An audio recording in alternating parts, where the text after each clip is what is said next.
Hi there. Welcome to your Multiplying Multi-Digit Numbers video. I'm Mrs. Benson and I am your math coach.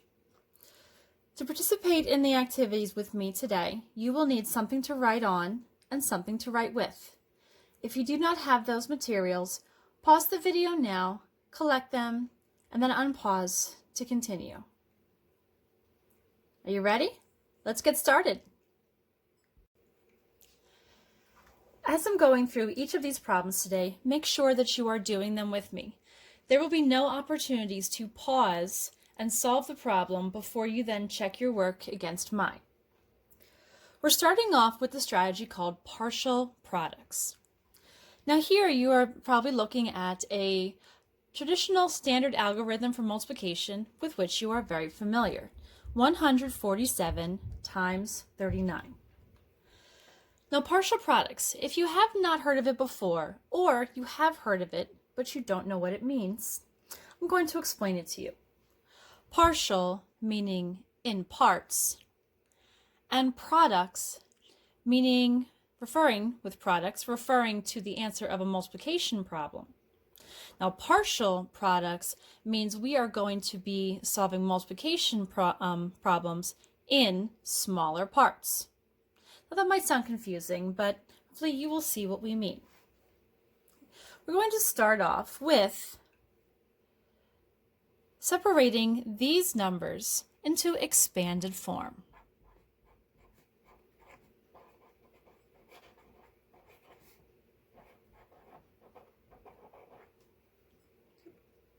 So for 147 would be 100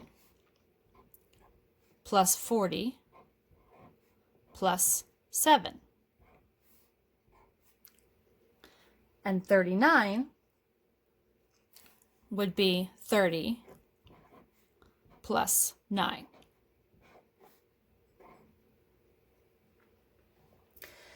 Then now what we are going to do is use the distributive property to multiply.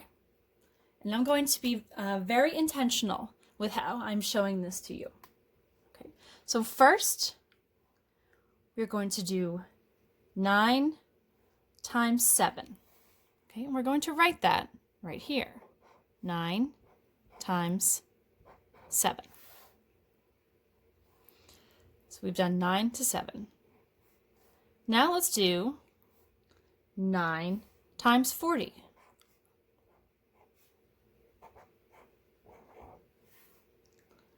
And lastly, you might have predicted 9 times 100.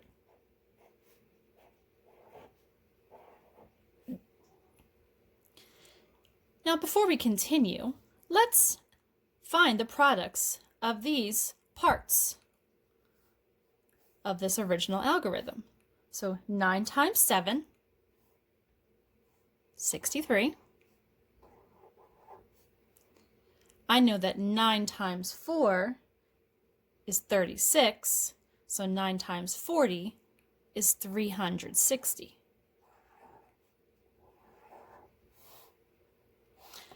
And 9 times 1 is 9, and I know that 9 times 100 is 900.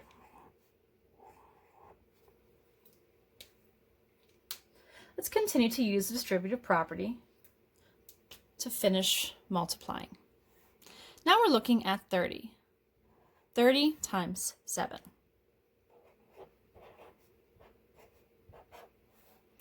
Then 30 times 40. Or we can write 40 times 30. Doesn't matter. And 30 times 100.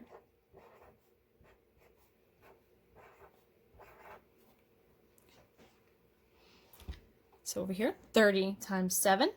I know that 7 times 3 is 21. So 7 times 30 is 210. 40 times 30. I know that 4 times 3 is 12. There's 2 zeros here. I'm going to put those zeros. That's a very common mistake, to not include the correct number of zeros. Then 4 times 3 is 12. And thinking of those zeros, 1, 2, 3, And then 3 times 1 is 3.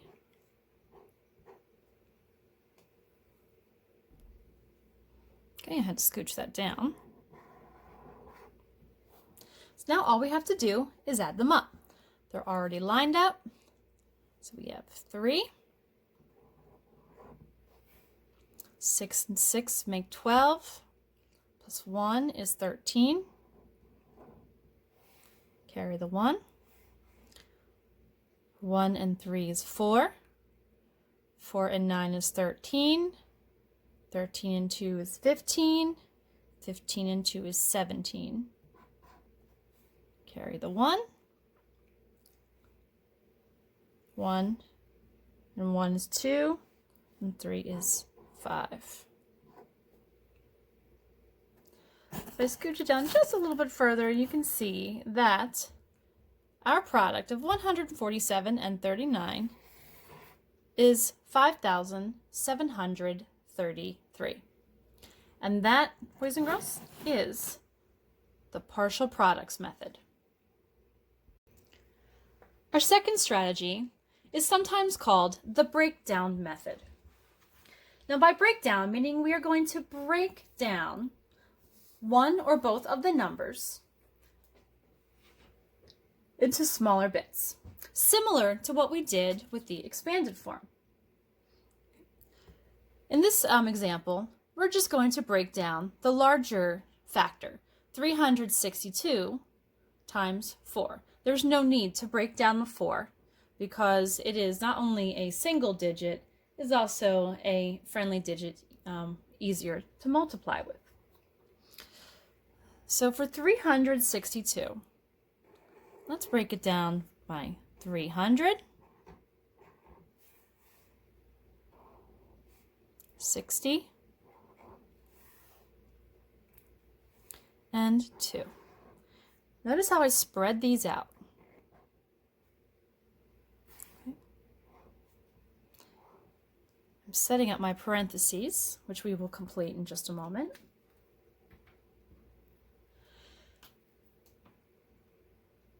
And now we are going to multiply each of these by 4. And completing our parentheses.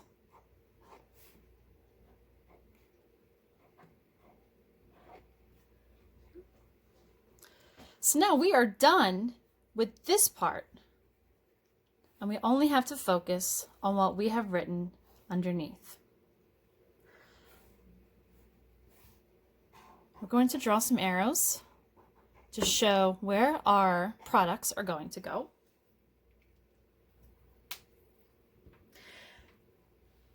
And if you have done work with factor trees, you might think this is looking a bit like a factor tree. It's not to be confused with one. It's not the same thing. There are similar thinkings, though, that you have been breaking this down, just not into the factors that make 362. All right, so let's get back to finding the products of each of these three expressions. So 300 times 4. So we're zeros, 1, 2. 4 times 3 is 12. 60 times 4, there's a 0. 4 times 6 is 240. And 2 times 4 is 8. So now I can rewrite this. It depends on whether you're comfortable. You can choose to either add horizontally, if you are comfortable and skilled in doing that. If you do that, make sure that you are paying attention to the different places. It can be very easy to mess this up. Just to make sure that we are doing this properly, though, I am going to rewrite this to a vertical algorithm format. So we have 1,200, 240, and 8. Going to add those together. Let's see, 8, 4, 4, and 1. So the product of 362 and 4 is 1,448. It is quite possible that you have seen the area model before. Whether or not, let's go over this together. Our multiplication expression is 75 times 89. We need to find the product of that. Over here, we're set up for an addition problem. Don't be confused with that. You'll see what that means soon. So once again, just like the other two strategies, we are going to break down each of these numbers into standard form. Expanded form, I'm sorry. If they are in standard form, let's put them in expanded form. So we have 70, 5,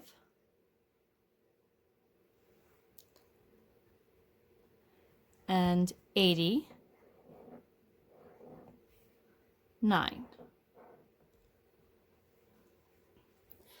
Now, one thing I want to make clear is that it does not matter whether you put 75 up here, or maybe you would rather have 89 on the top and then have 75 on this side. It also doesn't matter whether you're using the left or the right, or the top or the bottom of the area model.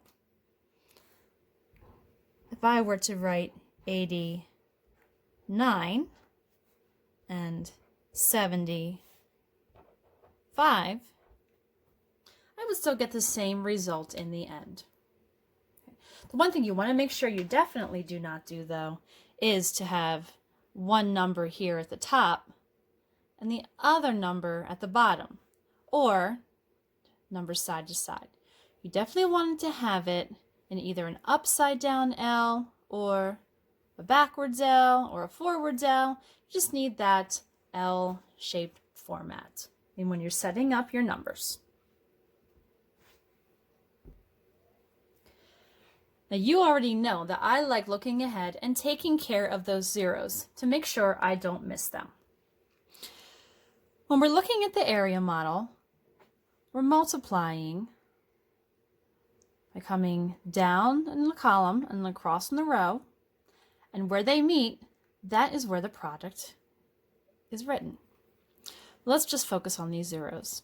So we have 5 and 80. Between these two, there is 1 0 right there. So I'm going to write 0 in this box where my product will be written for this problem. Then for 80 and 70, there's 1 and 2 zeros. So make sure I write 2 zeros. Then coming down, I have 70 and 9. That's 1 0.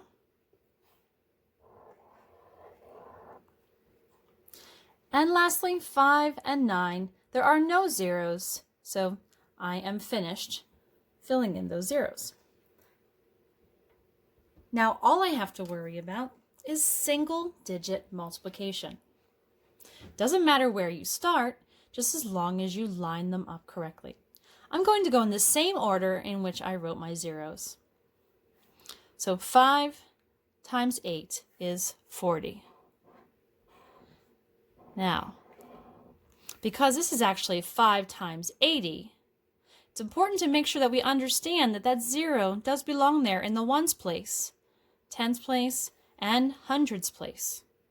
A very common mistake is to ignore that 0 and then ignore that 0's there and not remembering it's there for a reason and just writing the 4 for 40 and saying that 5 times 80 is 40 and not 400. So be careful of that. So we have 8 times 7, 56. So we now have 80 times 70 is 5,600. 9 times 70. Okay, then thinking of just 9 times 7 because our 0 is already there. Gives us 630. And then 9 times 5 is 45.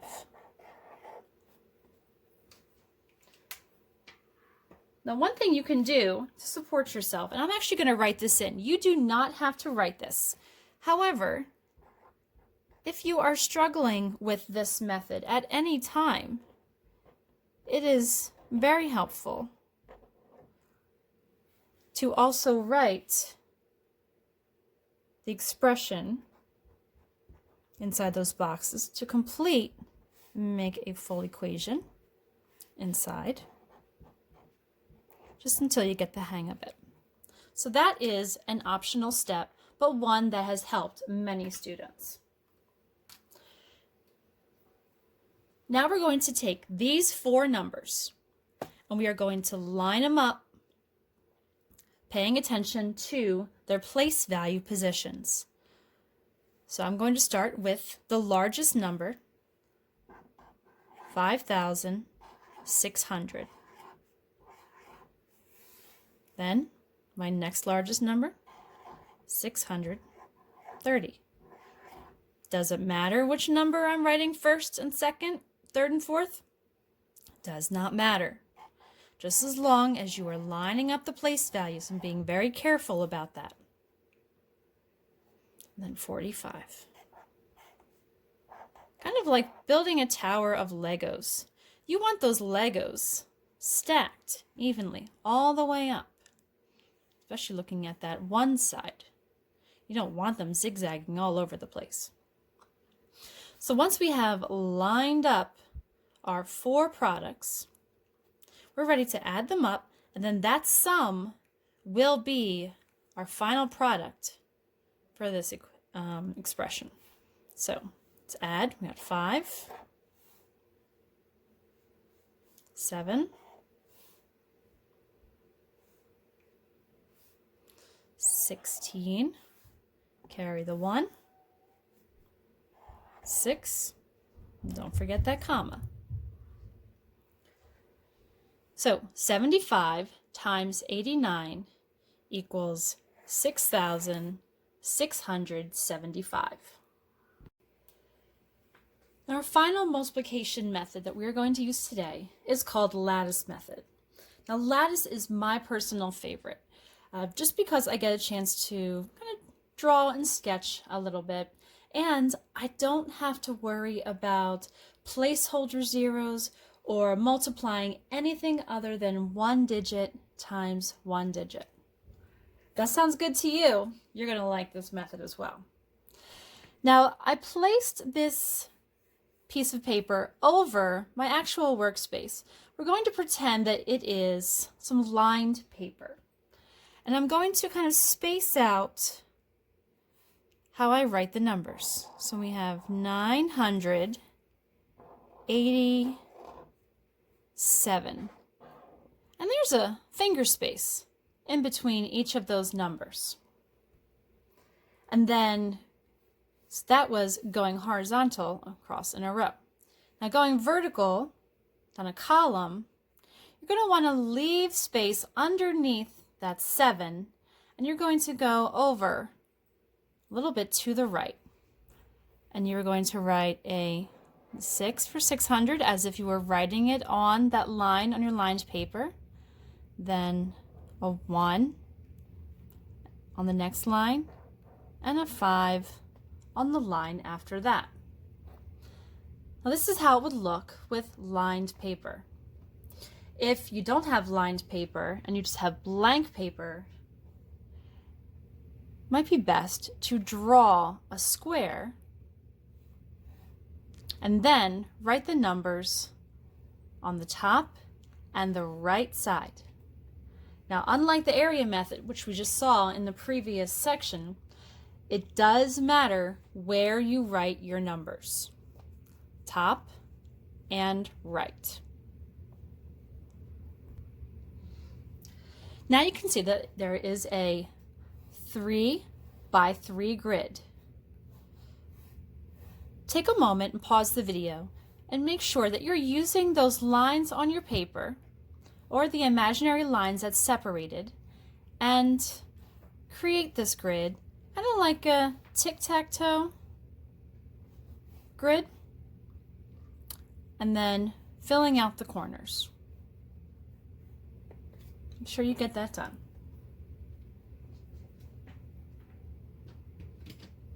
All right, the next part is where I get to draw. Now it's not drawing just anything, but we are going to draw some diagonal lines. You have to start here in this upper right-hand corner. It's very important. I'm going to draw from the upper right-hand corner to the lower left. I have now separated this square into two right triangles.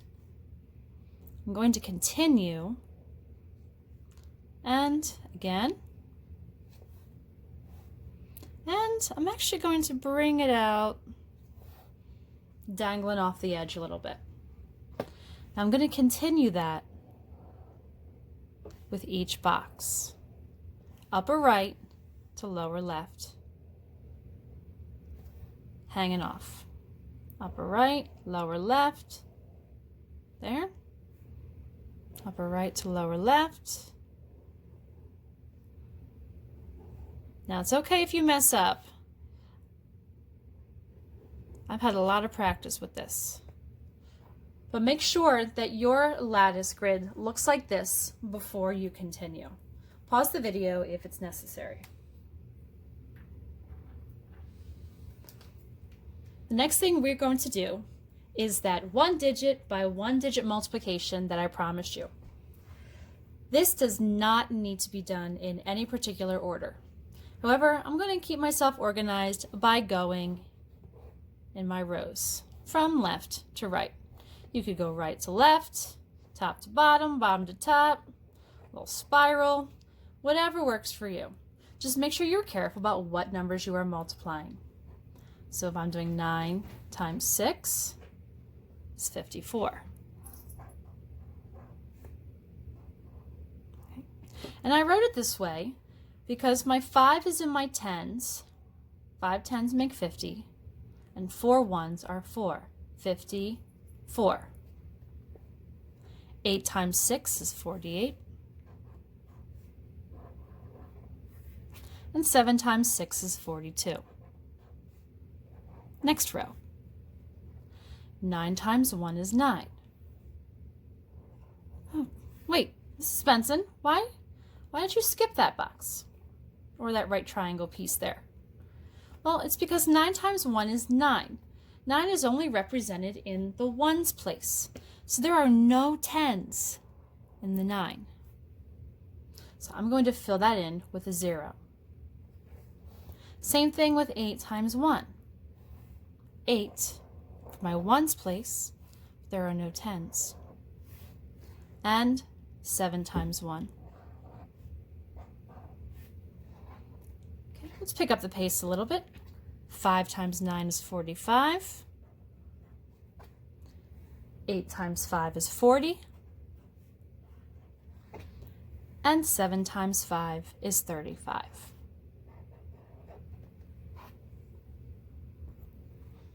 Wait, hold on. I now see some yellow stripes.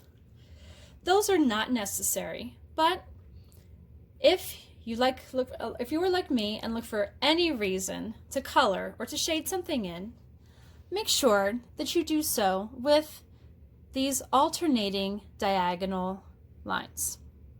They're going to help keep you organized to make sure that you are adding correctly and adding the correct numbers. Because we are going to be adding from upper right down to lower left and writing the sum of each of those diagonals outside the box, inside those lines that we have dangling off right now. Now we're done with these blue numbers. We can ignore those.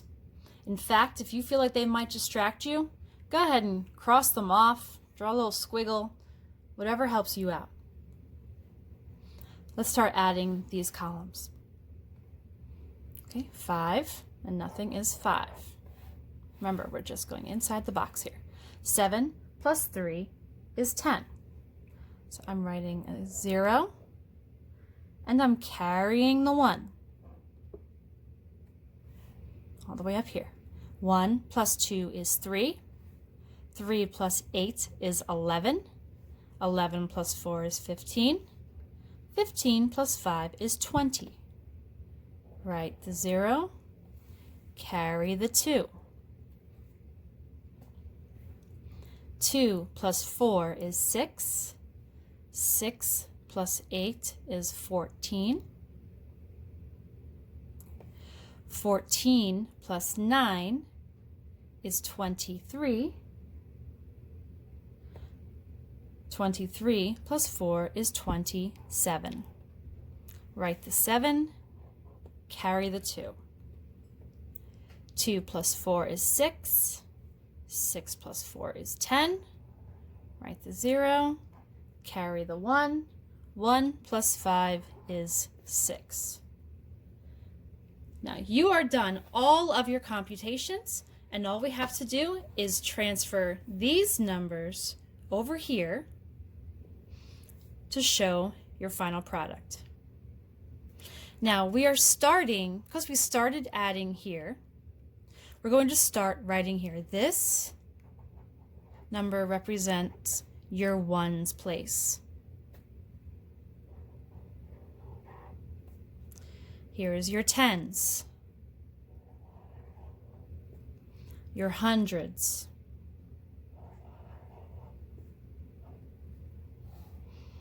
your thousands, your 10,000s, and your 100,000s. So 987 times 615 is 607,005. Great job. Thank you so much for working with me today. If you have any questions about anything that you saw in this video, please reach out to your math teacher, or you can email me at my email address shown on the screen. Thanks so much, and we'll see you next time. Bye now.